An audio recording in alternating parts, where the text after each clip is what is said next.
In this video, you're going to get 2 SAT practice problems that I put in my school community and that a bunch of people got wrong. Then we use Minecraft to show whether you got it wrong. And it's completely interactive. Press 1 on the keyboard to go to problem 1.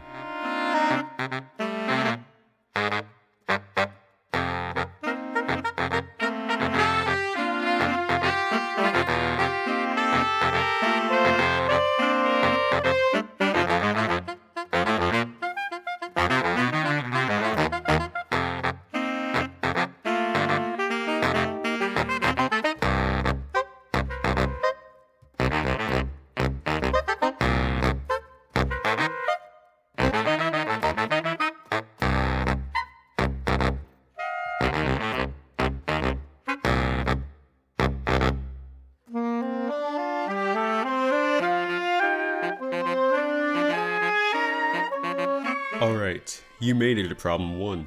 Let m, n, and p be positive real numbers, such that m equals n plus 8 over p minus 3. And suppose that p equals n over 2 plus 7. Which of the following expresses p minus 3 in terms of m and n?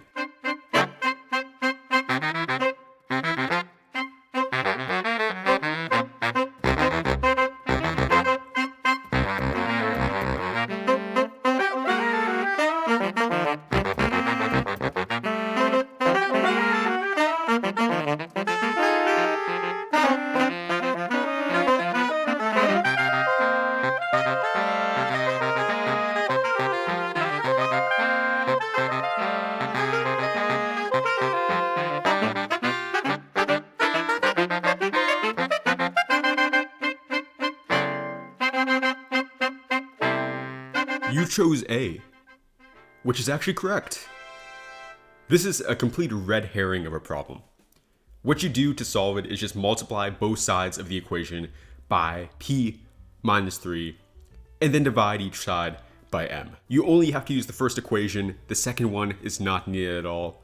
That's why a lot of people in the school community probably got it wrong. Alright, let's do the reading problem now. Game developers studying artificial intelligence and NPC behavior have observed that some enemy movements appear to be randomly generated rather than pre-scripted, suggesting that these behaviors may be blank in origin, created dynamically by an algorithm rather than manually programmed by developers. Which choice completes a text with the most logical and precise word or phrase?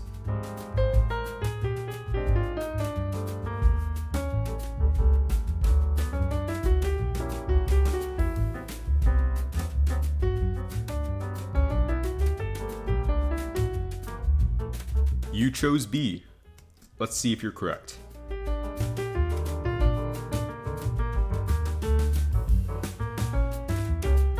You were not correct. To get B, you probably just subtracted the second equation by 3. Not gonna lie, that's just not how algebra works. Or at the very least, that's pretty clearly not what the problem is asking for. You're not trying to find out what the equation minus 3 is. You're just trying to find out what the entity p minus 3 is equal to. And there's a much more effective way to do that. Press 1 if you want to go back to the problem.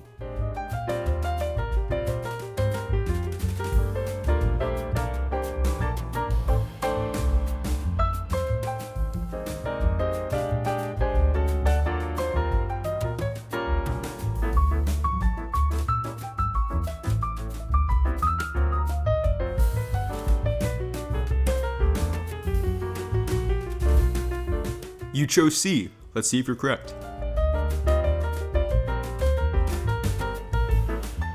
You were not correct. Full disclosure, I don't really know how you would have gotten to this answer. I mean, you must have done some really weird stuff. Try again, press 1 to go back to the original problem.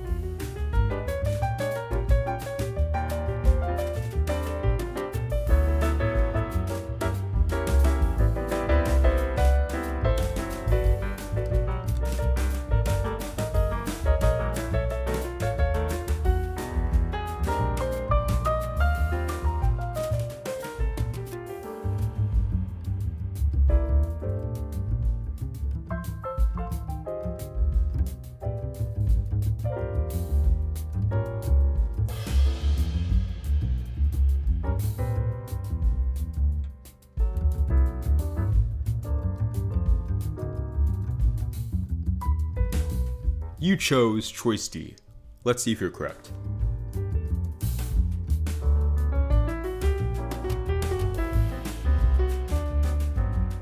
I didn't realize it was going to take this long to die in freaking ice, but you were incorrect.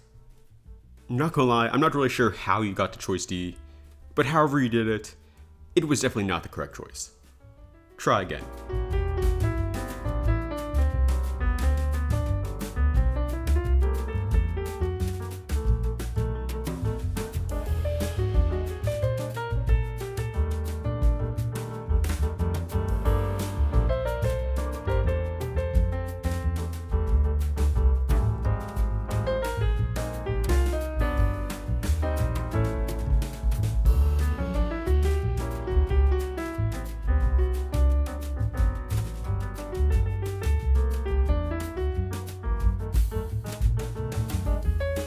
You chose choice A, conventional.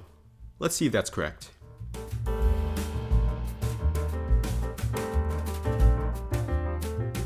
It was not correct. Conventional means something like traditional or already established. Sure, maybe that can make sense, kind of, for this sentence, but not really at all. Try again.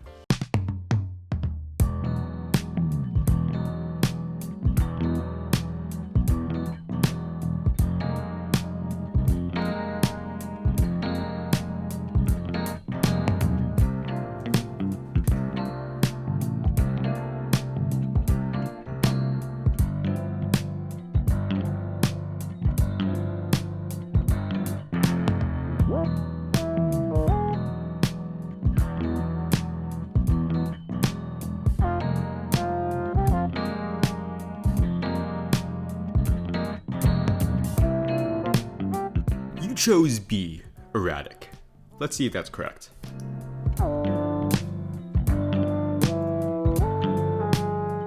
It was not correct. Though you may be able to describe the behavior done by the monsters as erratic, that doesn't really describe anything about how the behavior was generated. Computers don't make anything erratically. Try again.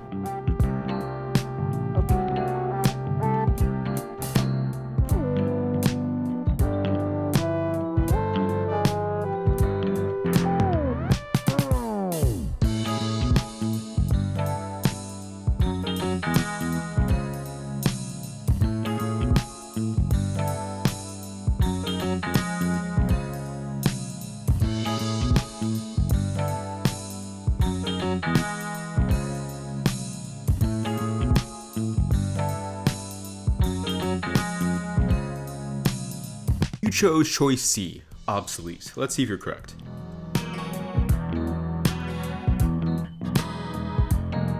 You are not correct. Not gonna lie, there's just not really any reason why this would be the correct choice. I mean, the fact that we're talking about these monsters and the way they're generated shows that's not really obsolete. It has some kind of significance. Try again.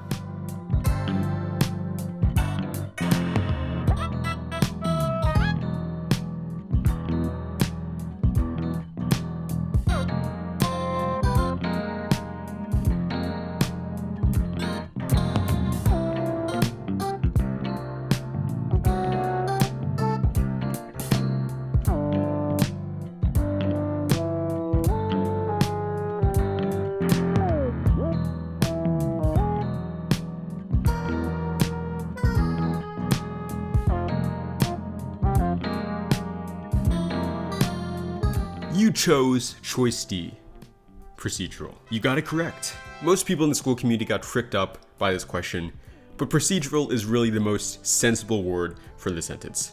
Humans are not actually making these themselves. They don't have any human characteristics or flaws. It's an AI algorithm that is developing them, which means that there is a common procedure that is being used, hence the word procedural. This is a classic example of when multiple words theoretically could work without being too weird, but some are just clearly better than others. If you want to get daily practice problems like this every single day, join my free school community, and you can join our leaderboard. Link in the description below. I'll see you guys there.